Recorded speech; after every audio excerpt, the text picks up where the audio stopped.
Salut tout le monde, Mani RC Garage 68 pour une petite mise à jour sur ma collection. Les quelques modifs que j'ai fait sur les véhicules que j'ai déjà testés, certaines que je n'ai pas encore testées. On va commencer par les Traxxas Slash, on va commencer par les plus petits en allant ensuite aux plus grands. Sur le Slash, je n'ai pas modifié grand chose, j'ai changé la hauteur des carrosseries. Alors inutile d'aller investir dans les fixations Proline, des fixations rallongées, je sais pas quoi.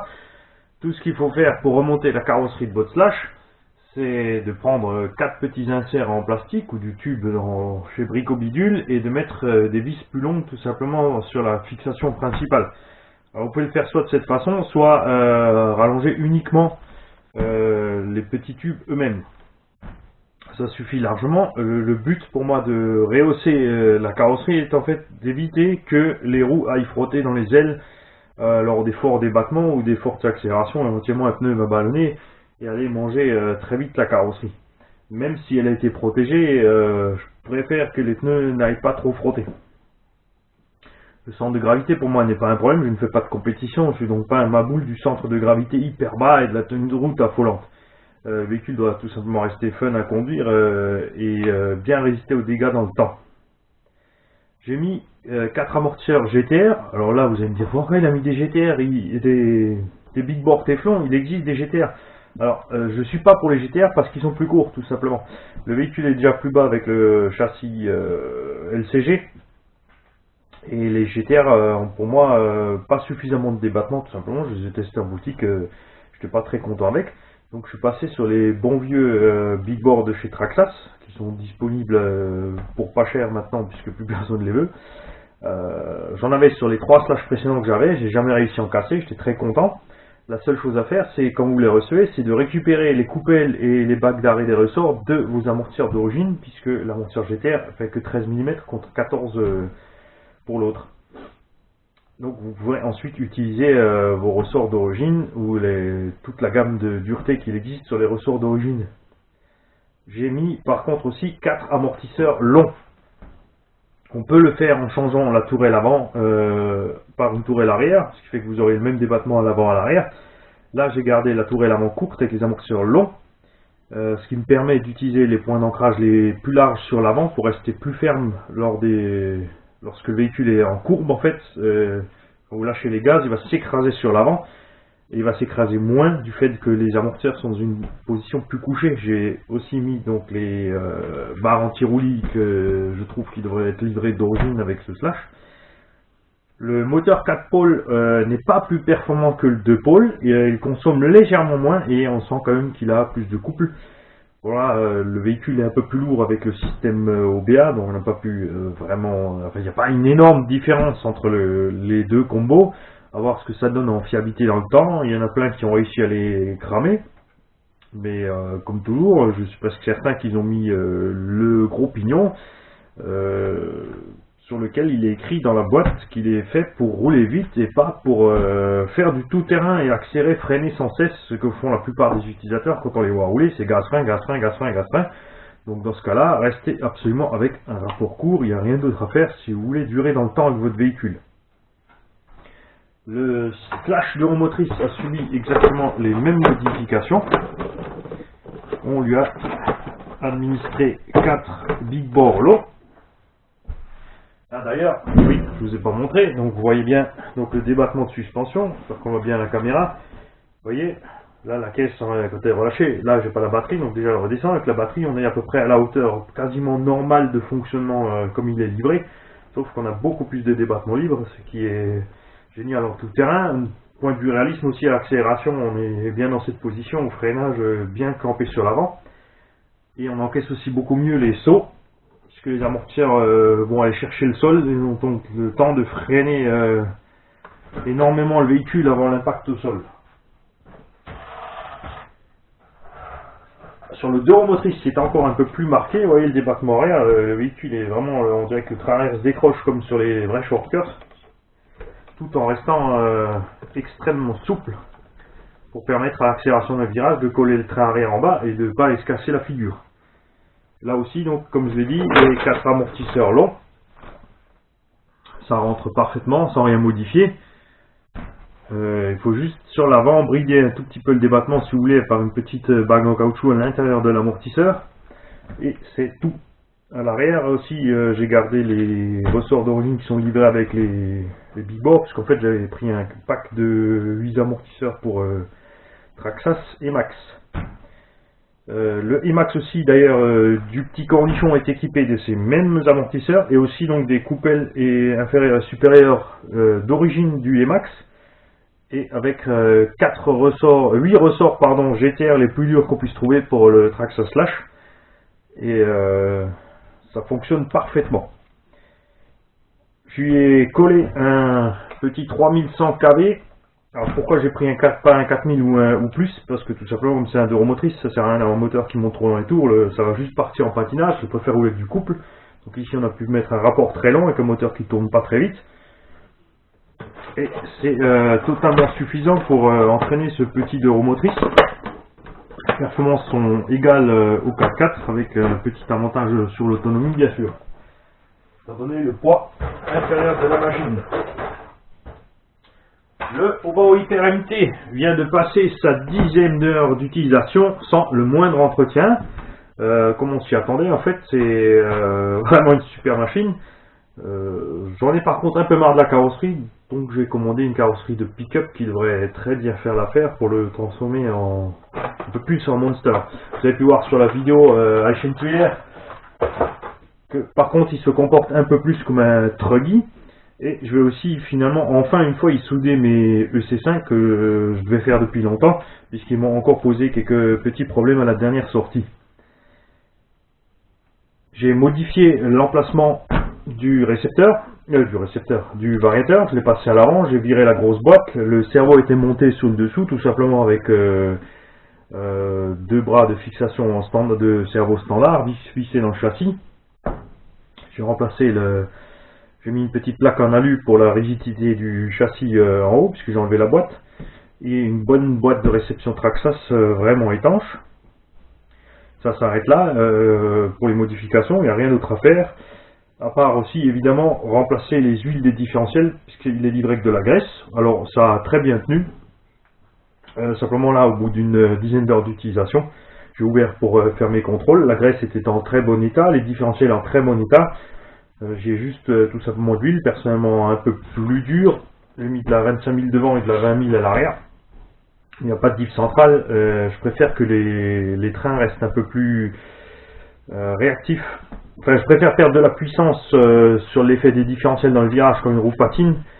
Ça permet aussi d'économiser les différentiels à l'atterrissage comme il n'y a pas de différentiel central. Le slipper d'origine est absolument génial, fonctionne parfaitement et extrêmement endurant. Au début on a un peu peur quand on voit la taille du disque et du matériel qu'ils ont fourni, mais en fait c'est super. J'ai eu une mésaventure de mon fait sur une simple erreur d'inattention. En fait j'ai frappé en tournant ici, en étant braqué, en fait le triangle inférieur s'est donc écarté et l'axe a sorti, donc il y a toute la chape, la fusée qui se sont décrochées. Donc ça a été réglé en moins de 2 minutes sur le terrain, tout simplement enlevé la vis, sorti l'axe, remis la vis, et c'est reparti. Absolument aucun dégât. Il a fait un paquet de sauts, pas aussi brutal que ce que je fais avec les autres, puisque ces machines, j'avais pas dédié à ça. Ça, j'ai le Colossus. À ce sujet d'ailleurs, vous avez loupé une série de sauts, mais quand je dis une série, je veux dire une cinquantaine ou plus de sauts avec le Colossus en 6S. J'en ai raté quelques-uns, mais la plupart ont été réussis. Atterrissage sur les roues, on a décroché facilement les 10 mètres en hauteur avec des front flips, des backflips, des doubles front, des doubles flips, des chandelles, un front flip plus un backflip, etc. etc. C'était vraiment chouette, je me suis éclaté et une fois n'est pas coutume, la caméra sur le haut de mon caillou était éteinte. Donc rien filmé du tout, c'est tant pis pour vous. Moi j'ai bien vu ce que j'ai fait et les collègues qui étaient avec aussi.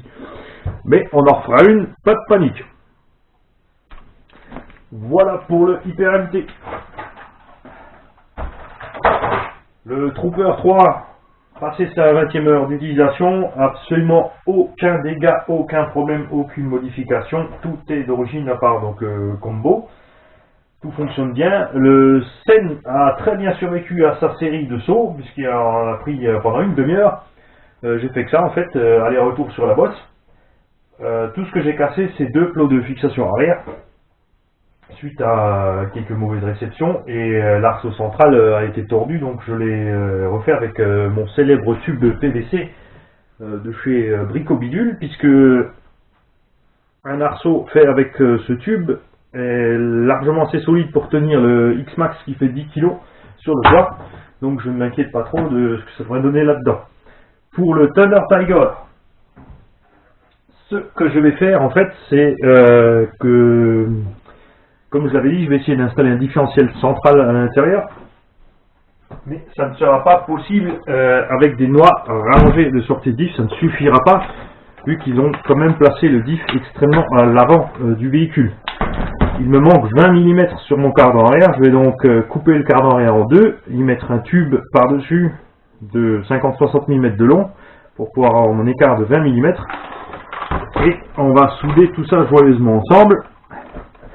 Je vous vois venir, ça tournera jamais rond, ça tiendra pas, désolé de vous décevoir, je suis toujours encore mécanicien auto, et si j'arrive à souder des pièces sur des véhicules à l'échelle 1 qui font plus d'une tonne, je pense réussir à faire le nécessaire pour cette petite pétrolette.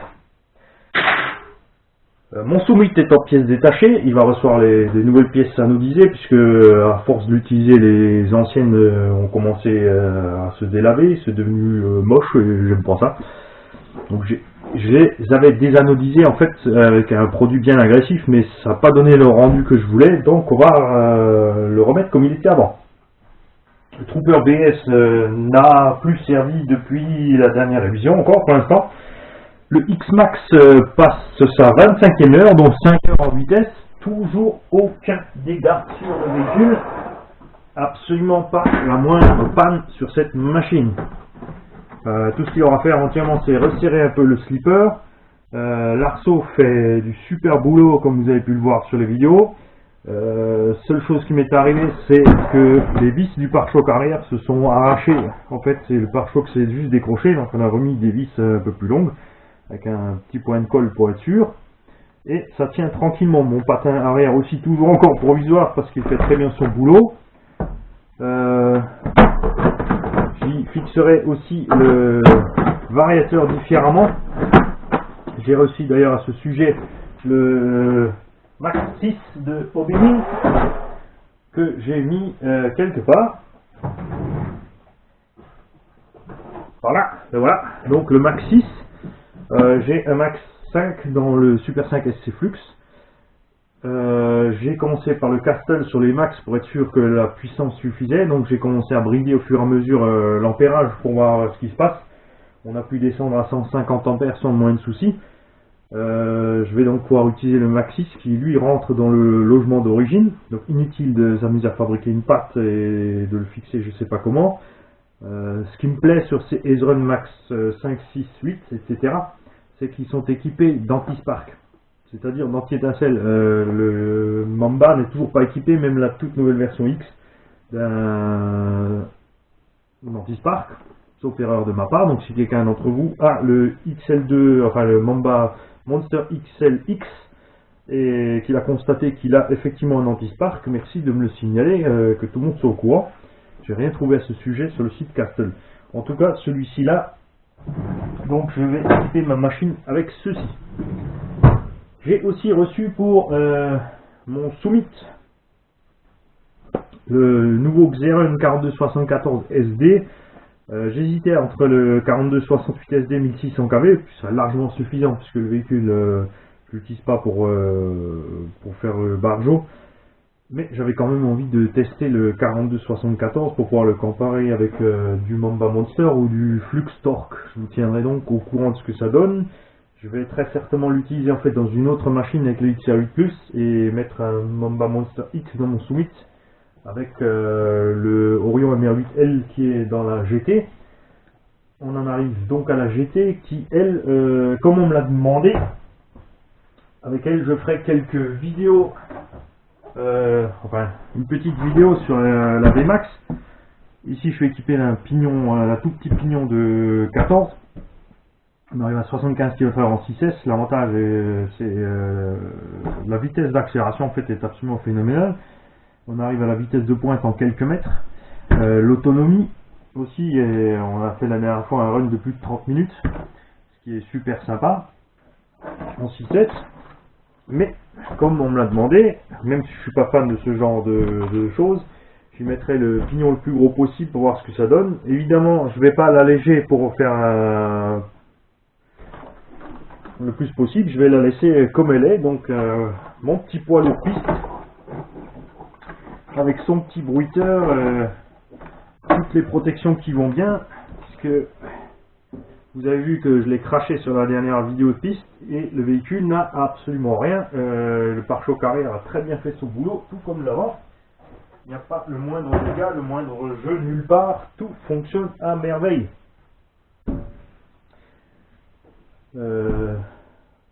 Voilà, je crois qu'on y est. J'ai plein de boulot devant moi. Ah, j'ai oublié l'essentiel. On a roulé avec Hobby King RZ4. Pour l'instant, on n'a passé que 3 packs. Et je dois vous dire une chose sur ce véhicule, c'est que c'est génial. Cette machine est absolument phénoménale. J'ai installé, comme c'est pour le gosse en fait, le moteur à charbon du Slash d'Euromotrice avec son petit variateur. La seule chose que j'ai rajouté, c'est une boîte radio. J'ai pas rajouté une boîte radio pour le rendre étanche. J'ai rajouté une boîte radio parce que je n'aime pas que les câbles se baladent dans tous les sens, et souvent sur les véhicules pistes, il n'y a absolument rien prévu à ce sujet. Ils posent le petit récepteur et les câbles vont dans tous les sens. Effectivement, les pros sur la piste, ils coupent les câbles, ils les soudent parce qu'ils sont au gramme près, et il ne faut pas qu'il y ait un morceau de trop surtout. Mais pour l'utilisation de loisir, complètement débile, surtout si vous voulez utiliser le combo, le récepteur ailleurs, vous vous retrouvez avec des câbles rallongés, raccourcis, etc., etc. Ça devient vite vraiment chiant. J'ai installé de quoi mettre n'importe quelle batterie en fait dans le châssis. La fixation d'origine est super bien faite, velcro est très résistant. Pour tout ce qui est lipo 2S, il n'y a aucun souci, mais le gosse on le fait rouler avec les NIMH, comme ça il a la même radio pour le Emax et pour sa piste, avec les mêmes batteries et la même motorisation. Évidemment, avec ce poids plume, même avec un moteur charbon et en 8.4 NIMH, les performances sont vraiment super en fait. Je suis absolument pas déçu de ce montage.